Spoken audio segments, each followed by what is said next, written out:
Jaya Radha Madhava Kunja Bihari.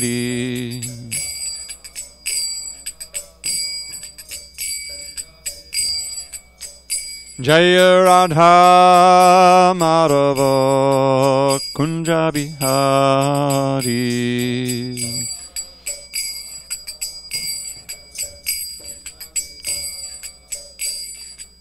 Gopi Jana Vallabha Girivaradhari.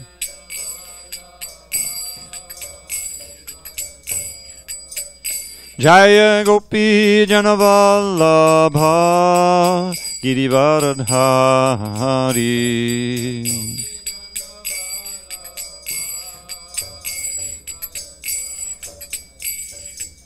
Yashodanandana Bhajajana Ranjana.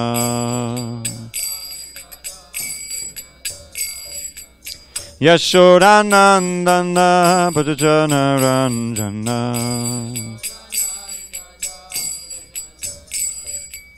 Yamunatira Vanachari.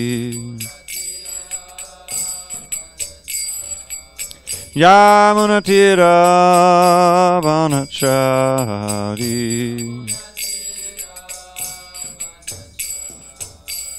Jaya Radha Madhava Kunja Bihari.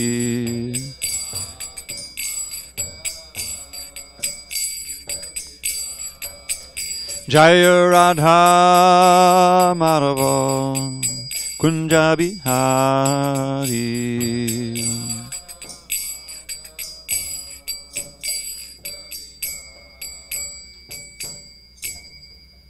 Jai Mr. Pad Paramahansa, Parajikacharya Ashtotar, that His Divine Grace Srila A.C. Bhaktivedanta Swami Prabhupada Ki Jai. ISKCON BBT Founder Acharya Srila Prabhupada Ki Jai. Jai Om Vishnupad Paramahansa Parajikacharya Ashtotar, that Srimad, His Divine Grace Srila Bhakti Siddhanta Saraswati Thakur Ki Jai. Ananda Koti Vaishnavini Ki Jai. Namacharya Srila Haridas Thakur Ki Jai. Srimad Bhagavad Gita Ki Jai. Samaveda Bhaktivinoda Ki Jai. All glories to the assembled devotees. All glories to the assembled devotees. All glories to the assembled devotees. All glory to Shri Guru and Gauranga.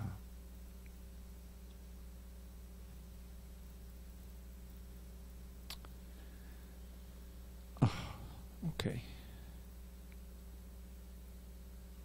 All right. Sorry about that. Okay, before we begin, we have to give the title. And this is something that is going with YouTube, you know, because they took us offline for a while. So they need a title. So that's why I have to write this title for each class.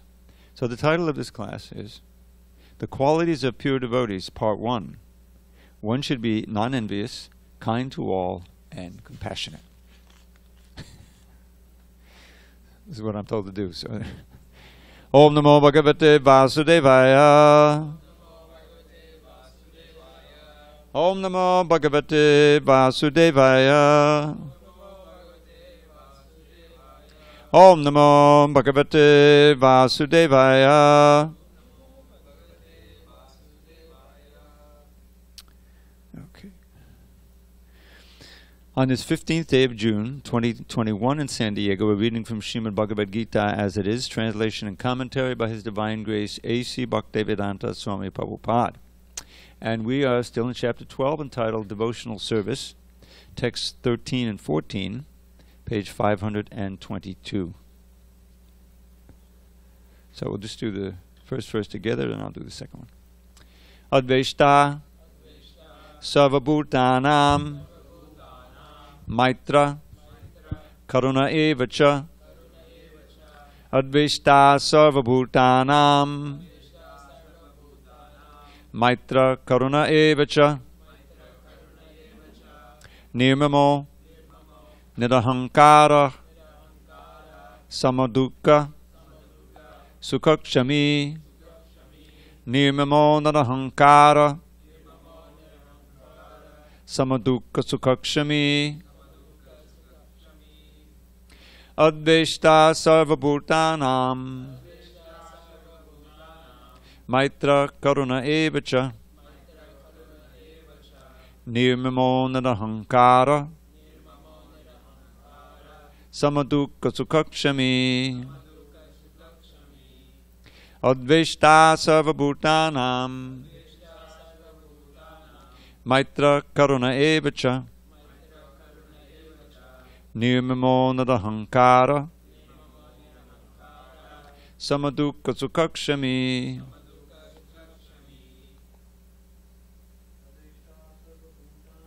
Adveshta sarvabhutanam, maitra karuna evacha, nirmamo nirahankara, samadukha sukhakshami. Go ahead.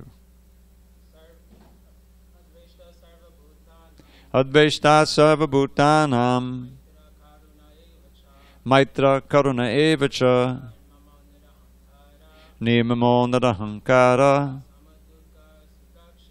samadukha sukhakshami. Adveshta sarvabhutanam, maitra karuna evacha, nirmamo nirahankara, samadukha sukhakshami. Adveshta sarvabhutanam, maitra karuna evacha, nirmamo nirahankara, samadukha sukhakshami. Adveshta sarvabhutanam, maitra karuna evacha, nirmamo nirahankara, sukhakshami. Okay. Santushtat satatam yogi yatatma dhuranishtayaha mayarpitamano buddhi yomad bhakta same priyaha. Adveshta, non-envious, sarvabhutanam, toward all living entities, maitraha, friendly, karunaha, kindly, eva, certainly, cha, also, nirmamaha, with no sense of proprietorship, nirahankaraha, without false ego, sama, equal, dukkha, in distress, sukhaha, and happiness, chami, forgiving, santushtaha, satisfied, satatam, always, yogi, one engaged in devotion, yata atma, self-controlled, dridhanishchayaha, with determination, mahi, upon me, arpita, engaged, manaha, mind, buddhihi, and intelligence, yaha, one who, mat bhaktaha, my devotee, saha, he, may, to me, priyaha, dear. Translation: one who is not envious, but is a kind friend to all living entities, who does not think himself a proprietor and is free from false ego, who is equal in both happiness and distress, who is tolerant, always satisfied, self-controlled, and engaged in devotional service with determination, his mind and intelligence fixed on me. Such a devotee of mine is very dear to me. Purport. Coming again to the point of pure devotional service, the Lord is describing the transcendental qualifications of a pure devotee in these two verses. A pure devotee is never disturbed in any circumstances, nor is he envious of anyone, nor does a devotee become his enemy's enemy. He thinks, this person is acting as my enemy due to my own past misdeeds, so it is better to suffer than to protest. In the Srimad Bhagavatam 10.14.8, it is stated, Tatte nukampam susamikshamano bhunjana evat kritam vipakam. Whenever a devotee is in distress or has fallen into difficulty, he thinks that it is the Lord's mercy upon him. He thinks, quote, thanks to my past misdeeds, I should suffer far, far greater than I am suffering now. So it is by the mercy of the Supreme Lord that I am not getting all the punishment I am due. I am just getting a little by the mercy of the Supreme Personality of Godhead. Close quote. Therefore he is always calm, quiet, and patient, despite many distressful conditions. The devotee is also always kind to everyone, even to his enemy. Nirmama means that a devotee does not attach much importance to the pains and trouble pertaining to the body, because he knows perfectly well that he is not the material body. He does not identify with the body, therefore he is freed from the conception of false ego and is equipoised in happiness and distress. He is tolerant, and he is satisfied with whatever comes by the grace of the Supreme Lord. He does not endeavor much to achieve something with great difficulty. Therefore he is always joyful. He is a completely perfect mystic, because he is fixed in the instructions received from the spiritual master, and because his senses are controlled, he is determined. He is not swayed by false arguments, because no one can lead him from the fixed determination of devotional service. He is fully conscious that Krishna is the eternal Lord, so no one can disturb him. All these qualifications enable him to fix his mind and intelligence entirely on the Supreme Lord. Such a standard of devotional service is undoubtedly very rare, but a devotee becomes situated in that stage by following the regulative principles of devotional service. Furthermore, the Lord says that such a devotee is very dear to him, for the Lord is always pleased with all his activities in full Krishna consciousness. Om Jnana Timirandasya Jnananjana Shalakaya Chakshu Unmilatam Yena Tasmai Shri Gurave Namaha. I was born in the darkest of ignorance, but my spiritual master Srila Prabhupada opened my eyes with the torchlight of knowledge. I offer my humble obeisance unto him and all members of Sri Parampara. So, I'm sure those of you who've been in these classes, you can see the contrast between these verses now, and it'll continue to the end of the chapter. And Krishna's coming down step by step from pure devotion. He began with a very unequivocal answer to Arjun's question: who is more dear to you, who is better situated, the personalist or the impersonalist? And the answer is, no doubt, those who are worshipping me with great and transcendental faith, who are undeviating, whose minds are fixed on me — this is a theme in the chapter — are the first class. But those who prefer to try to meditate on the aksharam, that which is impossible to see, especially avyaktam. Avyaktam simply means invisible. You know, we say non-manifested. You look up manifest in dictionary, it means visible. So non-manifest is invisible. So try to fix your mind on something that you have no conception of the form on. It's not so easy. So he says there that, you know, that it's very difficult, but if one really likes to do that, and he's kind to every living being, does welfare work, then eventually he'll come to me. But klesho dekadaste shama vyakta asakta chetasam is the avyakta again. Those who are attached, asakta, to the avyakta. Asakta means attached to the invisible, impersonal. So much trouble. You know, it's very, very difficult. And Prabhupada cites a verse in the purport there that not only is it difficult, but in the end, all you get is a difficulty. That's your fruit, all the trouble you put in. And he cites a verse from the 14th chapter of the 10th canto, the prayers of Brahma. Shreyak sritim bhaktim udasyate vibho klishyanti ye kevala bodha labdiye teshamaso kleshale evashishite nanyatita stula tushavagatinam. So this is Brahma speaking, who should know. He's, you know, the ultimate guru, just below Krishna. And he's saying that those who give up the auspicious path of bhakti, that's the Shreya Sriti. Sriti is a path. Udasya, they reject that. And instead, Shreya Bhakti Klishyanti Kevala Bodhala. The word klishyanti is the verb for klesha. Klesha means trouble, and klishyanti means troubled. So klishyanti kevala bodhala. Kevala is one of the many words used for impersonal realization, right? Bodhala, their minds are fixed on that. Then what happens to them? Te shamaso klesha eva shishyate. Shishya, we know the word shishyata means remnants. Yagya shishta means remnants of sacrifice. That's what prasadam is, remnants of sacrifice. So the remnants means the result. What you have at the end is just the trouble you took to try to do it. Compared to, remember someone working very hard to get some rice out of shaft of, rice that grows into, that's already been, removed. All the rice is removed, and you're going like anything, and a couple of grains fall out, In other words, a lot of trouble for nothing. You're defeated by it.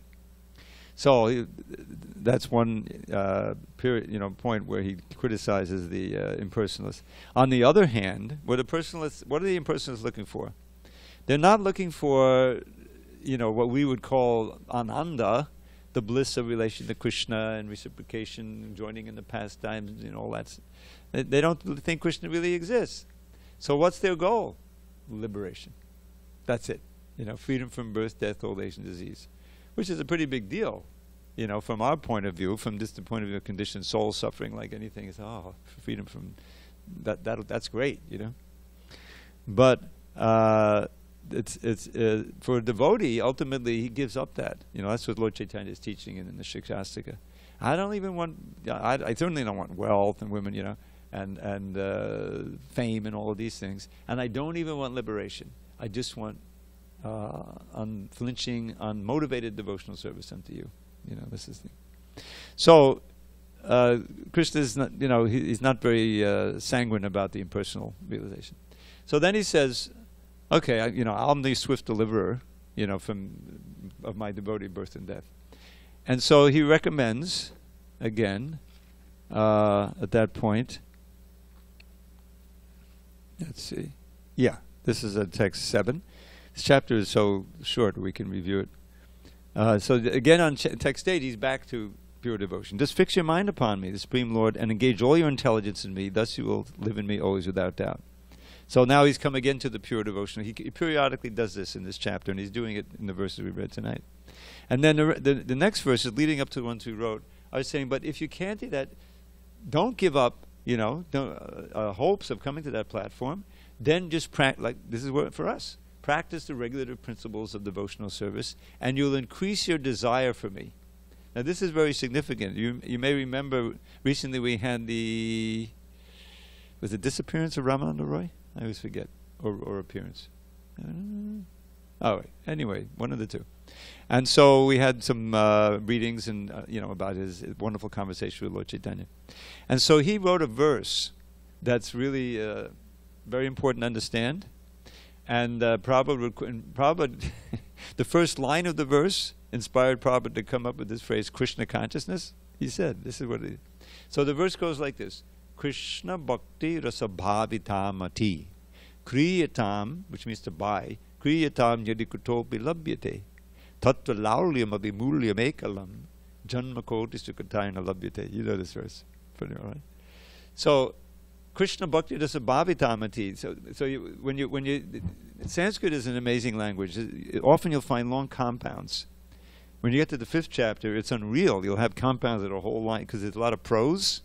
Forget these nice little verses. The things like big paragraphs of Sanskrit. And all you have these Sanskrit strings together 4, 10, 15 words. You have, what does that mean? So you start at the end, and then you work your way back. So we start with the word mati. Mati means mind. Krishna bhakti rasabhavita means fixed, absorbed. Mind absorbed in what? Krishna bhakti rasa. The mellows of Krishna bhakti, That's what we're trying to, that's the goal. That's prema. So if you can buy it, he's comparing it to something you can buy, because we want to buy things that are very valuable, right? So Krishna bhakti rasabhavitamati, which Prabhupada, turned into English as Krishna consciousness. Yeah. Kriyatam, buy it. Kriyatam yadikutopi labhyate. If you can find it in the market, you should buy it. You got to have the price. Tattva laulyam abimulyam. Mulya means price, and laulyam means greed. Now, what does greed mean? It means obsessive desire. The greed and desire are very close to each other, right? So tattva laulyam abimulyam ekalam. The only price, the one and only price, ekalam, is laulyam. Your greed for it, your desire for it. So really the whole thing is cultivating a desire for Krishna, as opposed to all the desires for matter that we've been cultivating, gross and subtle, since time immemorial. Janmakoti Sukhatai. Janmakoti Sukhatai means millions of births of pious activity, which people want to practice and sacrifice to get a better material position. Janmakoti Sukhatai nalabhyate. you won't be able to attain either the price, the greed, or the actual object, the absorption in Krishna, by material piety. So this is an important verse for us. So the reason I brought it up is that that's exactly what Krishna is saying in text number 8. 8? No, 9, sorry. My dear Arjuna, winner of wealth, if you can't fix your mind upon me without deviation, then follow the regular principles of bhakti yoga. In this way, develop a desire to attain me. Okay? So that's basically where we're at. You know, our desires, we still have so many desires from our conditioning, so many births, but by practicing the principles of devotion, beginning with chanting the holy name, those desires are purified, Cheto Dharpana Marjanam, as Lord Chaitanya says, and we want more and more Krishna, everything related to Krishna, you know, especially his service. So that's what's going on. So Krishna's recommending that here. But for some, it's not possible. You know, Prabhupada goes into a whole explanation in the purport. It's not possible to really practice devotional service. So then give at least a portion of your hard-earned wealth, or, you know, volunteer to do some service, some kind of karma. If you can't practice the regulations, then just try to work for me, because by working for me, you will come to the perfect stage. So you work hard at your job, you get a certain amount of money, you have a certain amount of disposable income. Some you have to use to support yourself, family, whatever. But you have to dispose. Now, what are you going to do with that? If you make a decision to give all or some of that to the cause of devotional service, that's the temples are here, then all that work that you did becomes a kind of devotional service, even though you weren't conscious of it at the time. You know, that's the purification of your activity through giving the fruits of the activity. That's the essence of karma yoga. You may not be absorbed in Krishna while you're working, although in the back of your mind may come up, you know, but you're absorbed. And then the fruits you give over to Krishna, karma yoga, and gradually that brings you to the point of wanting to, you know, practice some serious sadhana. So that's text 10. So Krishna's casting a wide net here. You know, everybody's working, so just try to give some. All right. You can't even do that? You know, you can't even give some to the temple? Then just give it to some, what you consider a worthy, you know, at some hospital or some, you know, this is what he's saying in text 11. But if you are unable to work in this consciousness of me, then at least try to act by giving up all results of your work and try to be self-situated. So he says all the results. Sarva karma bala. So that's not so easy. So then he has this verse says, but better than all of this is ultimately coming, you know, is devotional service. And now the rest of the chapter is just again at the platform of pure devotional service. And I noticed that our friend Madhavendra had memorized these. It's good to know these because, you know, there's two things that go on. One is if you just practice devotional service, you know, one limb of which is hearing the Shastra, hearing chanting, you know, then you'll hear this Bhagavad Gita, and you'll naturally develop these. Non-envious, you know, non-envious. Why should we be envious? We have the greatest treasure, you know, Krishna Bhakti. You know, the less that you're trying to get of this material energy, the less that you'll be envious in the ordinary course of the term. I like to point out that this word envious has two meanings in Srila Prabhupada's vocabulary. One he describes, yes, like jealous. Someone has something you want, I should have it, you know, why should they have it, I want it. That's common. But it also means simply bearing malice toward, just to be angry at someone because they have more than you. You know, they go together. You know what I'm saying? So if you're more and more satisfied just being Krishna conscious, naturally you'll be non-envious. You know? Rather, it will turn to, you know, adveshta sarvabhutranam, not envious of anyone, but also maitra and karuna toward all the living entities. You'll want to give them what you have, what you're experiencing, and what you know is best for them. In other words, your heart opens up, you know, because it's just the nature of bhakti. This is the natural state of the living entity, you know, to see everyone as a spirit, as a brother, you know, as a fellow part and parcel of Krishna, and we all belong to the same family. Prabhupada often brought this up. You know, just like in this room, we have so many people, a couple born in India, you know, we have a Russian here. I don't know where you're from, bro. Are you American? Yeah, but background is somewhere. You know, I mean, I could say, well, I'm like Eastern Europe, you know, I mean, you go back. I didn't come from there, but my ancestors did. So we have all of the, you know, so no one is thinking, oh, this guy, he's a Russian, I don't know about him. You know, look at the color there, I don't know. It's crazy, right? Because, you know, I'm the soul, you're the soul. We're all part and parcel of Krishna. So these naturally develop, but we also should try to cultivate them. In other words, many of us may have experienced, if you hold a grudge, Dravida is like holding a grudge. You know, that's another thing. To be envious of someone, not just in passing, but as a you know, lifestyle. You know, that's corrosive to your own well-being, even physically, isn't it? This idea of forgiveness, which is very close to Dravida, is, you know, what does it mean? It means that you forgive, you tolerate, you know. And Prabhupada gives in the purport, he quotes this very important verse again from that 14th chapter, of how a devotee feels when negative things happen. You know, from one of the different, we have the threefold miseries, right? So these is especially this Advaita Sarvabhutanam is adibautic miseries, other living entities, you know, giving you trouble, mostly human beings. So that you can obviously cultivate great fear, anger, and hatred toward those who are tormenting you. You know. So we have the perfect example of Prahlad, who embodied this. He didn't hate his father, who was kind of, you just hear about him and kind of start hating him, you know, even if he didn't do anything to you. You know, now of course we know that he's Jai or Vijay. I always forget which one, but he was a resident of Vaikuntha. So you can see what happens. You can become so covered over, and we're in that category also. You know, so everybody is originally pure and related to Krishna. So we see people. Prabhupada would give the example. Often he would use the example of someone in a hospital. You know, a patient has such a high fever, he's delirious. You know, the doctor walks in, and he wants to give him take his temperature or whatever. You know. And the patient sees him as an enemy.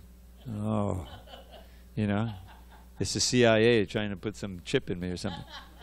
So he yells at him, he moves, he hits his arm, he strikes back, and the little strength he has. So what does the doctor do? So he's hopeless, you know, let him die. No. The doctor, you know, says, oh, he's not in his right mind. So I'll try to soothe him, I'll come back later, give him a sedative, whatever, you know what I mean. In other words, he still wants to treat him, knowing that it's only his condition that is causing him to be. So it's very much like that. Everybody in this material world who's completely conditioned and forgotten Krishna, they're all in a diseased condition of life. And you know, that realization is important to begin devotional service.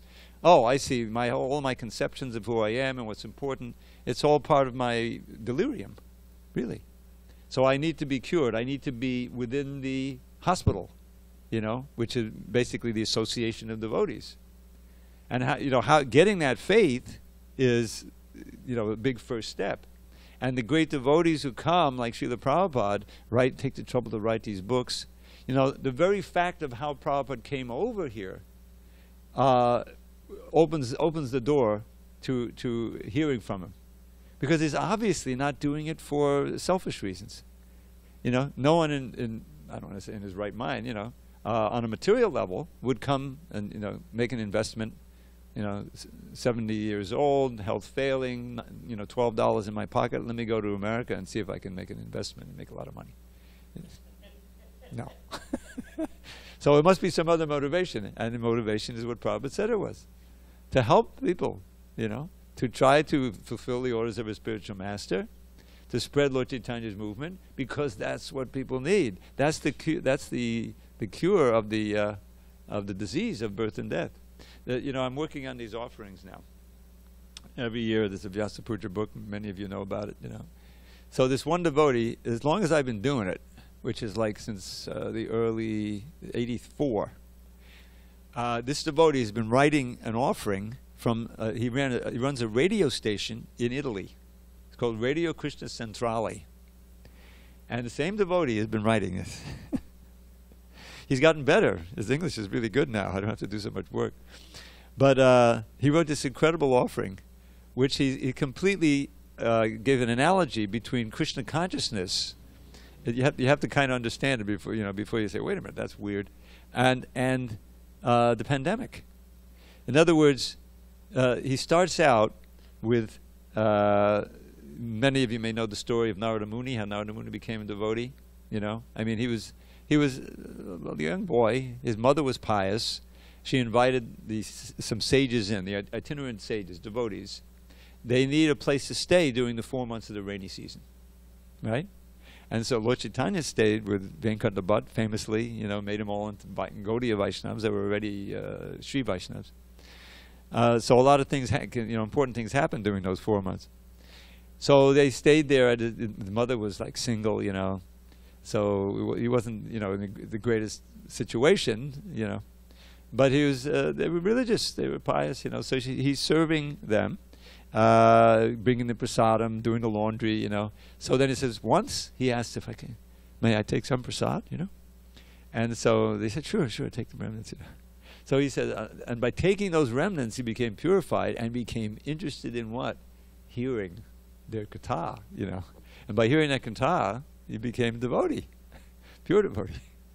So, now, he was just a boy. His mother dies from the snake bite. Now, there's a critical condition there. Most boys, if that happened to, they'd immediately be looking, dial on the cell phone with my aunt's number or my, grandmother's, somehow to get shelter. But he didn't do that. He just started walking out into the forest. You know the story. And meditating on Krishna. He had a vision of Krishna. He heard Krishna. And then he couldn't see Krishna in meditation. He said, I've given you a taste, but not in this lifetime. You won't see me anymore. So he dies. Then the next day of Brahma comes. And he comes out and he becomes Narada Muni.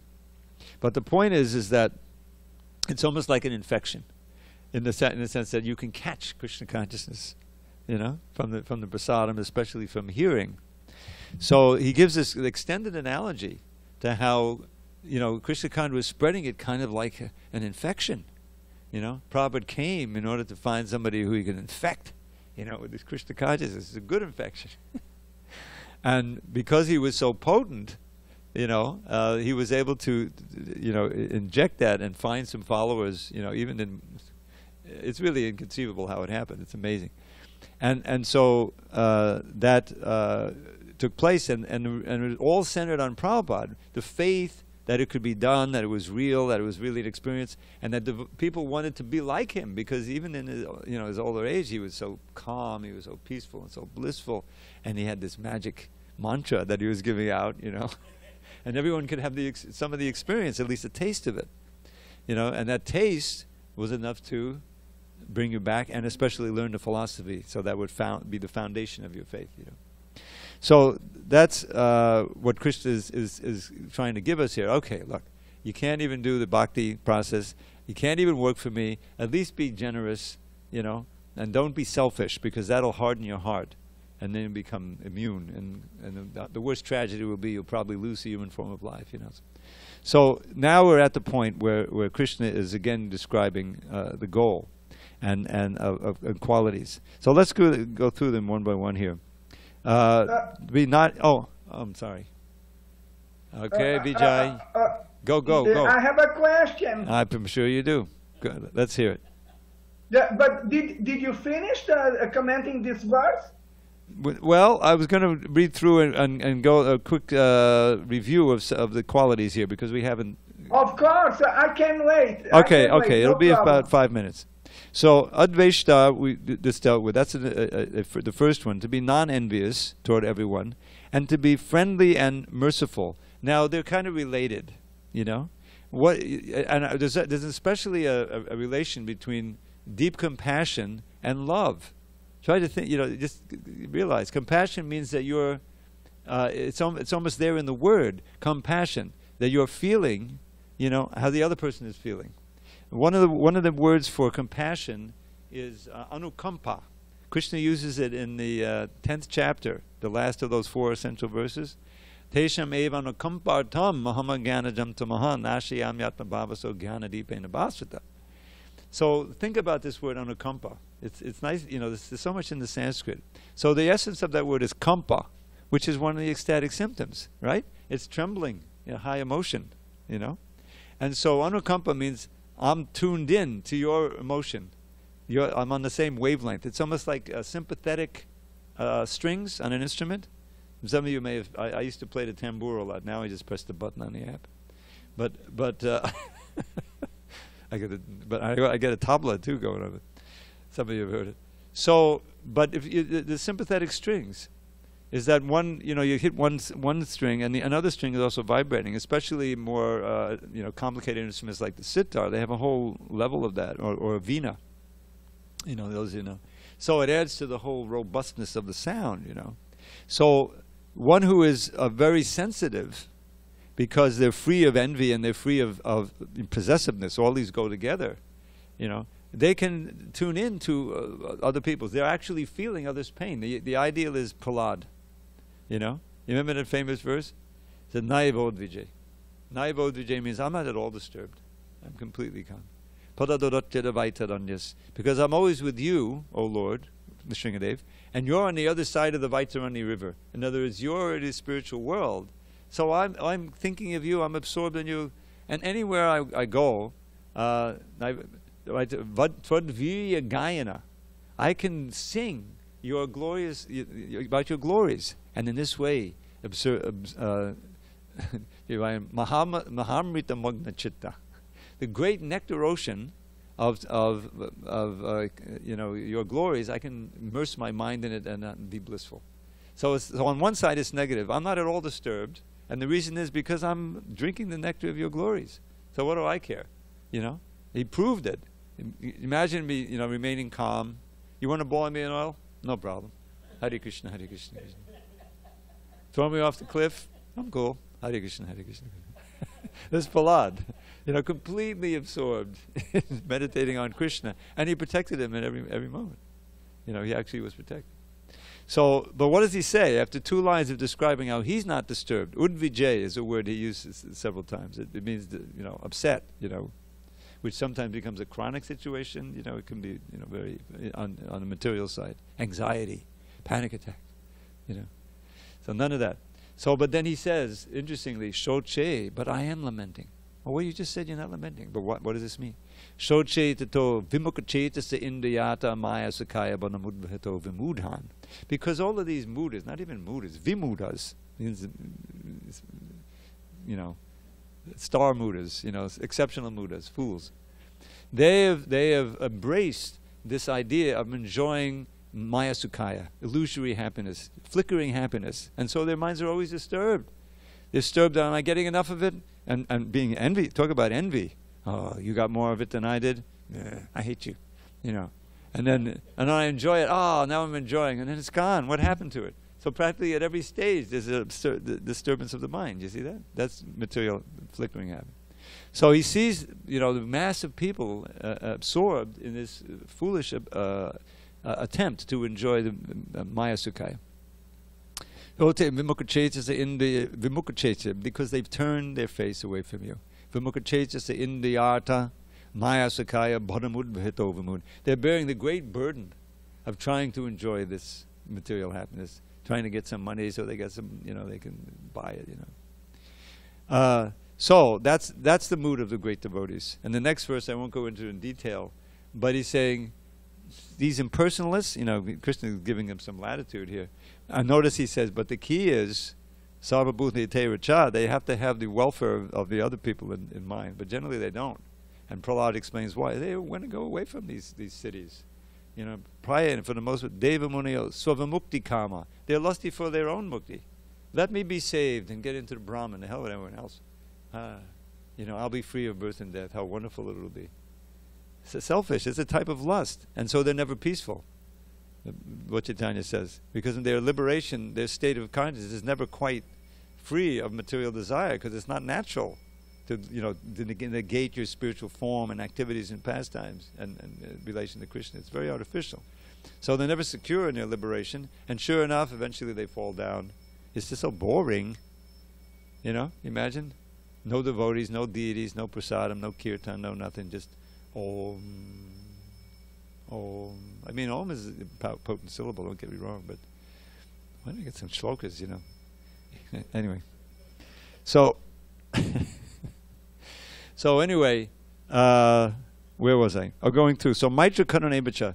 So they're merciful, compassionate. They're feeling others' pain. And therefore they work and sacrifice like Prabhupada did to try to give a little Krishna consciousness. Let them start, knowing that a little, Swapamabhasadharmasa, even a little protect you from the great fear, So that's no possessiveness. They're very possessive, but their possession is only one, Krishna's lotus feet. That's a very advanced state. And not only am I Krishna's, but Krishna's mine, And that sets up the tremendous emotion of separation. Your separation from your dearest thing that's giving you so much pleasure. How can I live for even a second? I'm burning. You study Lord Chaitanya's Anchalila. But paradoxically, that's the greatest source of pleasure. On the material side, it's just agony. You love someone and they're gone, and then you feel they went off with someone else. Oh my God, can I live? Can I survive it? No, let me take a drug. Go down. So nirmamal, no material possessions, minimal material possessions, just what minimal that you need to live. Nirahankara, false, no sense of false identity. You're fixed in your identity as a spirit soul, and not only that, but you know your form and pastimes and everything in relation to Krishna. And shami means tolerant in dukkha and sukha. Well, I can tolerate the sukha. I'm good with that. No. What that means is that you tolerate the allurements of Maya to enjoy material happiness. That's tolerance too, just like Haridas Thakur. He was the ideal, And what to speak of the dukkha? Prabhupada gives the key verse here, Tatenu Kampam Susamikshamano, again from the 14th chapter of the 10th canto, Brahma's prayers, that you see everything as the mercy of the Lord. We know that we have a whole background of sinful activity, and we've been saved. So we're thankful, but there's still residue of that Krishna is working out for us. It's all under. It's not just the material energy or some demigod. Krishna's managing this, and so I was due to lose a finger. I just got a boil on my finger or something. In other words, Krishna's minimizing it. How kind he is, you see. And then there's the other side, because we have two sides to our karma. Something auspicious has happened. I recovered from a disease or something. Oh, Krishna is so kind. He's given me a chance to serve him better. So you see, on both sides, when bad things happen, you don't blame Krishna. You thank him for minimizing it. When good things happen, you thank him for giving you a chance to serve him better. So you're always positive toward Krishna.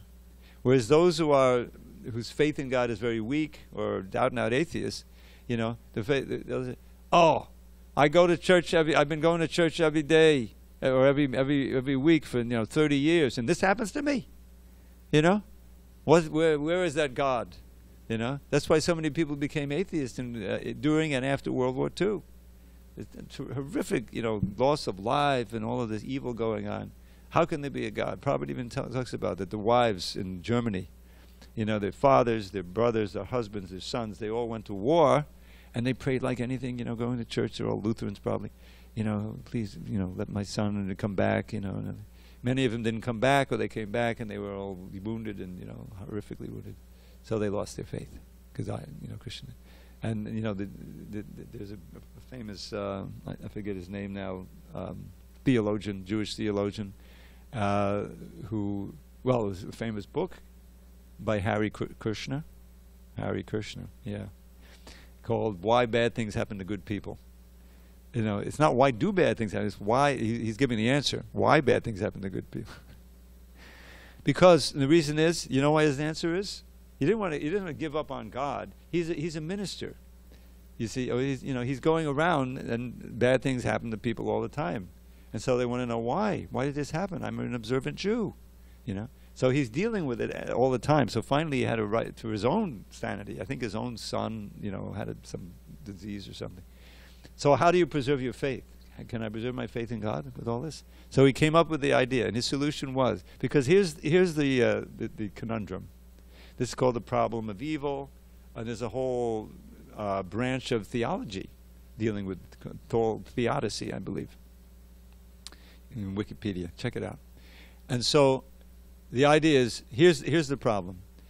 We're God's children. We recognize that. We pray to him very fervently to give us daily bread and do all. And so, and we have assurance that He loves us and that we're on the right side, you know. And then something, and we have faith. The basic faith is that He's all-powerful, He's the Creator, and He's so full of mercy.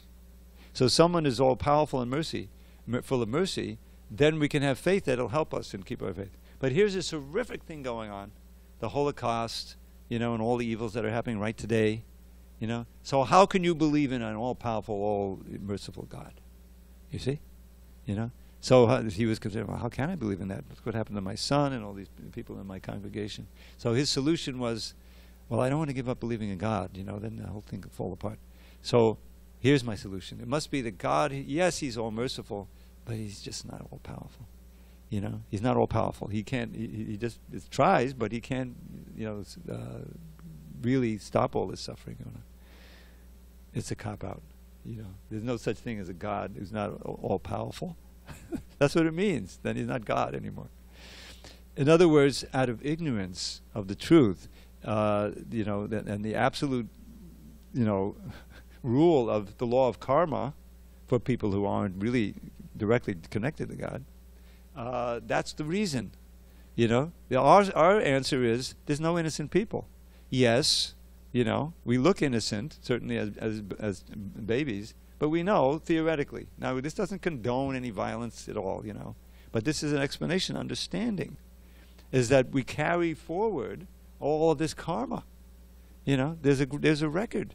The karma na daivanetana jantu deho papate. This is the expression of Kapila by according to their karma and karma daivanetana and the observance of daiva. Daiva means Krishna's super soul and also all the demigods. You know, they're looking, they're observing, they're keeping record. You know, and all of that, unless one surrenders to Krishna, where it can be wiped out, the only way it can be wiped out. But assuming it's not, then that's going to come due. You know, and it may, we don't know how it's going to come due and in what form and the schedule, but it's going to come due, both negative and positive. That's our faith. You know, that's an organization of society. So therefore, you can't blame God for that. We're to blame for turning our back on Him. We're to blame for absorbing our mind in the material energy and trying to eke pleasure out of it, and in the course of doing that, performing sinful activity that produces suffering. So, and we'll take all the time just to finish up. Krishna is to be friendly and compassionate to others, understanding that they need Krishna consciousness, lack of a sense of false possessiveness, understanding one's real identity, no ahankar, and being tolerant in happiness and misery, you know, dukkha and sukha, you know, meaning as the allurements of nature. Santushta, satisfied. You can only be satisfied when you're connected with Krishna. You know, Krishna is the reservoir of pleasure. You know, just by being Krishna conscious and engaging in Krishna conscious service, there's a satisfaction there. And the purer we are, the more satisfied we'll be. And that means the less we'll be interested in external things. That's the genuine source of satisfaction for the soul. And so yogi means connected. Yata madhura nishtya, being determined to overcome difficulties, internal and external, in the service. And then again, he emphasizes again that my arpita manobuddhi, with their mind and intelligence directed to me, they're very dear to me. Go ahead, Vijay, you're on. You still there? Uh-oh. Yes, I'm here, but if you want to finish, I just finished. In relation to the qualities, no problem. I will ask my question tomorrow. Go ahead. We finished. So much to we finished part one. Speaking. We finished part one of our theme tonight, which is the qualities of pure devotees. One should be non-envious, kind to all, and compassionate. So these are very rich verses. There's two here to begin with. Tomorrow there'll be one, and so we may get one or two verses in. But if you'd like, there's a few minutes. I can try to answer your question. Okay. So thank you very much. Sure. You are so kind. My obeisances, Prabhu. Thank you for your wonderful class, Prabhu. In the text, in the verse, I find the following: and engaged in devotional service with determination. End quote. And then in relation to determination, Srila Prabhupada writes in the purport the following quote. He is a completely perfect mystic because he is fixed in the instructions received from the spiritual master, and because his senses are controlled, he is determined. End quote. My question is in relation to the following. I cannot see the connection between controlled senses and determination. Can you help me, please? Okay, so yeah, I can try to. So, in other words, what's the connection between controlling the senses and having determination? Yes, that is my question, please. Well, I mean, if you live in this world a little while, you can experience how, just think on a practical level, just aside from Krishna consciousness, trying to achieve something in this world, materially or spiritually, requires determination. Now, why does it require determination? Because there are so many allurements, both positive and negative, in one sense. Negative allurements means, oh, it's so difficult. You know, I don't think I have the strength or the intelligence to do it. So you don't have faith that you can actually accomplish the task or achieve the goal. Another one is, anyone who's been in college, I went to college for a little while, there's all of these temptations to try to divert your mind. You know, it's a struggle. You know, you got a headache, you're staying up late, you got to study for the class, you know. And then I'll tell you my little experience. I lived in a dorm in the University of Chicago. We're going back all the way to 1965 now. So I'm an old timer. So this is my college career. It lasted about 4 months. And so I had a full scholarship to the University of Chicago. I was really a good student in high school. I was like second in my class, got 750 in the SAT math and like that. So I got full scholarship. And not only that, but very little to pay in the dorm. My brother was a student with us, but a graduate there, so he got me my own room as a freshman. Nobody gets that, you know. I get my own little room, and that in the dorm on the bottom in the basement there was a pool table. So I would study a little bit, and then I would get it. I used to play pool, not very good, but I used to play pool, you know. So I'd go down there and hang out in the pool hall, you know. I mean, it was pretty innocent, 65, you know. The parties going on, but I wasn't interested. I just pool, you know. So I got distracted. I didn't like fail or anything. Instead of getting an A, I got a B or B minus, you know, like that. But I directly experienced what is just a common condition of the human condition, is when you're faced with difficulty, you have a choice to try to fix your mind on the goal and become determined to achieve it, you know. And that takes a certain amount of mettle, you know, and everything like that. Or, you know, if you're a little weak-minded, you look for some easy way out, you know, like our glorious former, you know, dear leader, who would pay someone to take his SAT scores. You know, that's another way of getting cheating. So I wasn't of that mentality, but I just so I experienced that. And the same thing is true for any kind of thing you want to achieve. Now, Krishna consciousness is the rarest goal that you can achieve, and anyone who tries to practice knows that you have to overcome. That's why the verse in one of the essential instructions of the Upadeshamrita, Utsahan Nishtayad Dharyat. You know, first you have to be enthusiastic. Now that means that you have to have faith in the goal and that you want to achieve it. And it's so important to have association with advanced devotees or pure devotee. Oh, I want to try to strive for that state. And that person says, yes, you can do it, you know, encourage you. And here's step A, B, and C. You know, start, you know, chant two rounds a day and give up meat eating and illicit sex. You just start with 2, you know. So, you know, in the beginning. And so you're encouraged to do it. But as you go on, you know, there may be difficulties involved and so forth. So you have to be enthusiastic with a goal and be confident that you can achieve it. And but you have to be patient. that constitutes determination. You know, determination has that element of enthusiasm and patience in it. So therefore, what was the quote here? He does not endeavor much. No. He is completely perfect mystic because he's fixed in the instructions received from the spiritual master, and because his senses are controlled, he is determined. Prabhupada gives the example. You hear the... oh boy, we're running out of time.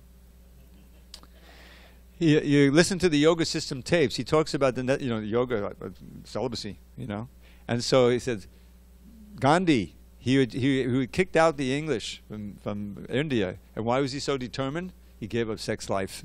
That's the controlling the senses. He gave up sex life at age 36. He was a young man. And he was able to become determined to do that. So it's just a way that material energy is organized. That if you want to achieve something, you have to be focused, and you have to give up things that distract you, and you have to be enthusiastic to overcome the difficulties, and be patient. Be patient is part of it.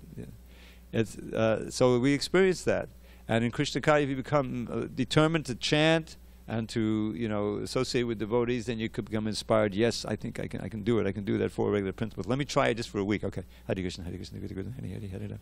And Krishna will give you more and more determination and detachment to be able to do it. Okay, all glories to Srila Prabhupada. Hare Hare Bol. Jai, Vijay, Krishna. Hare Bol, Prabhu. Wonderful answer to my question. Hare Krishna. Hare Bol. Hare Bol. All right, we'll do 6:15 tomorrow.